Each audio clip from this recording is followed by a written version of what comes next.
Welcome to Vedanta academy. তো আজকে মাধ্যমিকে যেটা করাবো সেটা হলো অন্তর্বৃত্ত অঙ্কন, ত্রিভুজের অন্তর্বৃত্ত অঙ্কন। এর রেপটা আসেনি, ওকে।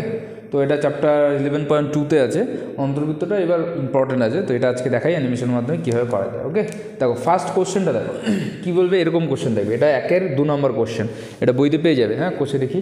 এবার দেখো কী বলেছে, 7.6 সেমি এবং 6 সেমি বাহু বিশিষ্ট এবং 75 ডিগ্রি কোণ বিশিষ্ট একটি ত্রিভুজের অন্তর্বৃত্ত অঙ্কন করো। এখানে অন্তর্বৃত্ত রেপ হবে, এটা আসেনি। হ্যাঁ, আচ্ছা, ভালো করে দেখো কোশ্চেনটাকে, ভালো করে পড়বে। কী বলেছে, 7.6 সেমি এবং 6 সেমি বাহু বিশিষ্ট এবং কি বলছে একটা কোণ, মানে একটা ত্রিভুজ আঁকতে হবে ফার্স্টে। ত্রিভুজের টাইটেলটা কী ছিল দেখো, সেই 7.6 সেমি একটা বাহু থাকবে, আরেকটা বাহু 6 সেমি থাকবে, আরেকটা কী কোণ থাকবে, কত ডিগ্রি, 75 ডিগ্রি কোণ থাকবে। সেই ত্রিভুজটাকে আঁকতে হবে, তারপরে তার ভেতরে অন্তর্বৃত্ত অঙ্কন করো। অন্তর্বৃত্ত মানে ত্রিভুজের ভেতরে বৃত্ত অঙ্কন করতে হবে। ফার্স্ট কোশ্চেন, এবার যেটা যেটা দেওয়া থাকে পরিমাণগুলো, সেগুলো আগে ফার্স্ট স্টেপে নিতে হবে। 3টে স্টেপের মাধ্যমে দেখাবো। ফার্স্ট স্টেপটা দেখো কী বলেছে, এটা এই সেমি 6 সেমি আর এত ডিগ্রি কোণটা সবার ফার্স্ট আমাকে এঁকে নিতে হবে। তো দেখো ফার্স্টে আমরা কী করলাম, 6 সেমিটা নিয়ে নিলাম। তারপরে স্কেল দিয়ে আবার কী করবো, 7.6 সেমিটা নিয়ে নিলাম। এবার কোণ নেব, কোণ কীভাবে আগে, প্রথমে দাগ দিলে তারপরে কী করবো, চাঁদা বসাবো। 75 মানে কোথায় হচ্ছে দেখো, 75 মানে এখানে হচ্ছে না, এই 80 আর 70-র মাঝে, তো এখানে পয়েন্ট দিলাম। তারপরে কী করে দেবো, দাগ দিয়ে দেবো। তাহলে এটা কত ডিগ্রি হয়ে গেল, 75 ডিগ্রি। 3টে কমপ্লিট। ফার্স্ট স্টেপে কী করবো, 6 সেমি নিলাম, 7.6 সেমি নিলাম, আর কত, 75 ডিগ্রি নিয়ে নিলাম। এবার সেকেন্ড স্টেপ 2, দেখো স্টেপ 2 কী করবো, দেখো স্টেপ 2 কী করবো, প্রথমে একটা দাগ দিয়ে নিলাম, হলো। এবার দেখো আগে একটা কোণ এঁকেছিলাম না, আচ্ছা এখানে আগে কোণটা দেখিনি। হ্যাঁ, দেখো ওখানে কোণটা আঁকা আছে, দেখো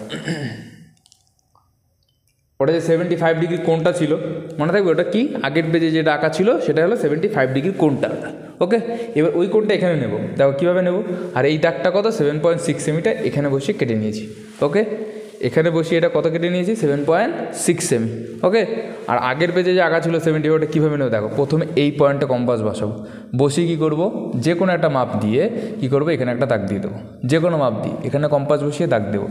সেম মাপটা কী করতে হবে, এখানে বসাতে হবে, এখানে বসে এখানেও দাগ দেবো, সেম কিন্তু। হ্যাঁ, তারপরে কী করবো, এই পয়েন্টে বসি, এখানে বসে এটা মেপে নেবো, এটা তাহলে কত ডিগ্রি হয়ে গেল আমাদের, 75 ডিগ্রি।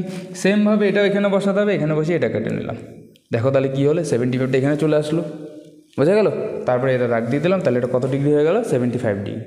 এবার নিচে হয়ে গেলো 7.6, আর কত সেমি ছিল, 6 সেমি। 6 সেমি আগের পেজ থেকে মাপ নেবে, মাপ নিয়ে কী করবো, এখানে বসিয়ে এখানে কেটে দেবো, তাহলে হয়ে গেলো এটা 6 সেমি। বোঝা গেল, এই যে 6 সেমিটা কী করবো, এখানে বসিয়ে এখানে কেটে দেবো, এই যে এখানে 6 সেমিটা এখানে কেটে দেবো, এখানে বসে এখানে, তারপরে এখান থেকে এটা দাগ দিয়ে দিলাম। তাহলে কী হয়ে গেলো, গোটা ত্রিভুজটা তৈরি হয়ে গেল। চার কি, একটা 7.6, একটা 6 সেমি, আর একটা কত ডিগ্রি কোণ, 75 ডিগ্রি। এইবার কী করবো, অন্তর্বৃত্ত। অন্তর্বৃত্ত কীভাবে করে, কোণের সমদ্বিখণ্ড। কোণের সমদ্বিখণ্ড কীভাবে করে, আগে ক্লাসে ছিল, দাও বলে দিচ্ছি। এই দাগটা যে আছে, এই পয়েন্টে বসিয়ে একবার এখানে কাটতে হবে, সেম আপনি এখানে বসে এখানে কম্পাস দিয়ে কী করতে হবে, এখানে বসিয়ে আর এখানে বসে কাটতে হবে। প্রথমে এখানে বসে এখানে কাটলাম, আবার এই পয়েন্টে বসে কী করলাম, এই দিয়ে কেটে দিলাম, তাহলে হয়ে গেল। তারপরে কী করবো, দাগ দিয়ে দেবো, হলো। সেমভাবে এই পাশে করতে হবে। এই পাশে কী করবো, তাহলে এই পয়েন্টে বসাবো, এই পয়েন্টে বসে যে কোনো মাপ নিয়ে একটা করলাম, তারপরে এখানে বসিয়ে একবার এখানে কাটবো, এখানে বসিয়ে আবার এখানে, যে কোনো মাপ নিয়ে এখানে বসিয়ে কাটলাম, আবার এখান থেকে আবার এখানে বসাবো, এবার এখানে কম্পাস বসিয়ে এখানে কেটে দিলাম, তাহলে হয়ে গেল। তারপর আবার এই দাগটা দিয়ে দিলাম, বোঝা গেল। এবার এই যে কোণ দুটির সমদ্বিখণ্ড কোথায় ছেদ করলে, এই বিন্দুটাতে, এই বিন্দুটাতে ছেদ করলো। কোন বিন্দুটা, এই বিন্দুটাতে। এই বিন্দুটাতে বসিয়ে যে কোনো মাপ নিয়ে এবার গোল করে দিলাম, এটা হয়ে গেল অন্তর্বৃত্ত অঙ্কন। বোঝা গেল। আরেকটা প্রসেসে করা যায়, এখান থেকে আবার সমদ্বিখণ্ডিত করে এটা দিয়েও করা যায়, এইভাবেও করা যায়, যেটা সুবিধা হবে সেটা করে। এটা হলো অন্তর্বৃত্ত অঙ্কন হয়ে গেল।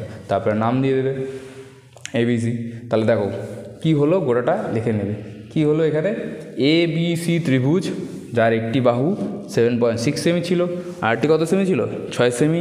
একটি কোণ কত ডিগ্রি ছিল, 75 ডিগ্রি কোণ ছিল। তার কি করা হলো, ও কেন্দ্রের ভিতরে এটা কি করা হলো, ও কেন্দ্রে বৃত্ত অঙ্কন করা হলো। কার ভেতরে, ত্রিভুজের ভেতরে। এটাকে বলা হয় ত্রিভুজের অন্তর্বৃত্ত অঙ্কন। যা করা হলো 3 নম্বর স্টেপে গোড়াটা লিখতে হবে। ওকে, এই যে ABCD ত্রিভুজ অঙ্কন করা হলো, যার AB এত সেমি, AC এত সেমি, কোণ BAC এত সেমি। এই ত্রিভুজের অন্তর্বৃত্ত অঙ্কন করা হলো। ব্যাস এতটুকু লিখলেই 5 পেয়ে যায়। ওকে, ভালো করে করো। যদি অসুবিধা হয় আবার রিভাইন্ড করে দেখে নেবে, কম্পাস দিয়ে ভালো করে প্র্যাকটিস করো বাড়িতে। এটাও আসতে পারে এবার মাধ্যমিকের জন্য। ওকে, থ্যাংক ইউ।